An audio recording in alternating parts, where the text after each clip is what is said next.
മോഹൻലാലിനെ നായകനാക്കി രാജമൗലി ഒരു സിനിമ സംവിധാനം ചെയ്യാൻ പോകുന്നു എന്ന വാർത്തകൾ പരക്കാൻ തുടങ്ങിയിട്ട് കുറച്ചു നാളായി. എന്നാൽ അത് ഉടൻ ഉണ്ടാവുമെന്ന് വീണ്ടും റിപ്പോർട്ടുകൾ വരുന്നു. ഹാട്രിക് വിജയം, മകൻ സിനിമയിലേക്ക്, അമ്മ സുഖം പ്രാപിച്ചു, ലാലിന്റെ ഭാഗ്യം തെളിയാൻ ഇതൊക്കെയാണ് കാരണമെന്നാണ് പറയുന്നത്. ബാഹുബലി 2 ശേഷം SS രാജമൗലി സംവിധാനം ചെയ്യുന്ന പുതിയ ചിത്രത്തിൽ മോഹൻലാൽ ആയിരിക്കും നായകനെന്നും വാർത്തകൾ വരുന്നുണ്ട്. ഇതുമായി ബന്ധപ്പെട്ട് രാജമൗലിയും മോഹൻലാലും പല ചർച്ചകളും നടത്തി എന്നാണ് കേൾക്കുന്നത്. തെലുങ്കിൽ മോഹൻലാൽ വിസ്മയം എന്ന ചിത്രത്തിൽ അഭിനയിച്ചുകൊണ്ടിരിക്കെ രാജമൗലിയും മോഹൻലാലും നേരിട്ട് പുതിയ പ്രൊജക്ടിനെ കുറിച്ച് സംസാരിച്ചു എന്ന് പറക്കുന്നുണ്ട്. ലാലിനെ നായകനാക്കി രാജമൗലി ഗരുഡ എന്ന ബിഗ് ബജറ്റ് ചിത്രം ചെയ്യുന്നതായി നേരത്തെ വാർത്തകൾ ഉണ്ടായിരുന്നു. എന്നാൽ പിന്നീട് രാജമൗലി തന്നെ ആ വാർത്ത നിഷേധിച്ചു. മോഹൻലാലിനൊപ്പം പ്രവർത്തിക്കാൻ ആഗ്രഹമുണ്ടെന്നും അത് സംഭവിക്കുക തന്നെ ചെയ്യുമെന്നും അദ്ദേഹം വ്യക്തമാക്കിയിരുന്നു. മോഹൻലാലിനെ തെലുങ്കിൽ എത്തിച്ചതിന് നന്ദി പറഞ്ഞ സംവിധായകനാണ് രാജമൗലി. ബാഹുബലിയുടെ ഷൂട്ടിംഗ് തിരക്കിലും രാജമൗലി മനംബാന്ത എന്ന മോഹൻലാൽ ചിത്രം പോയി കാണുകയും ടോപ്പ് ക്ലാസ് സിനിമയാണെന്ന് അഭിപ്രായപ്പെടുകയും ചെയ്തിരുന്നു. എന്തായാലും ലാലിനെ വെച്ച് ഇനിയൊരു തെലുങ്ക് ചിത്രം ചെയ്യുക രാജമൗലിയെ സംബന്ധിച്ചിടത്തോളം ശ്രമകരമായ ജോലിയായിരിക്കില്ല. ജനതാ ഗാരേജ് എന്ന ചിത്രത്തിന് ശേഷം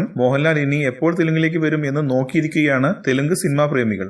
കൂടുതൽ സിനിമാ വാർത്തകൾക്കും വിശേഷങ്ങൾക്കും ഇപ്പോൾ തന്നെ സബ്സ്ക്രൈബ് ചെയ്യൂ മലയാളം ക്രിയേഷൻസ്.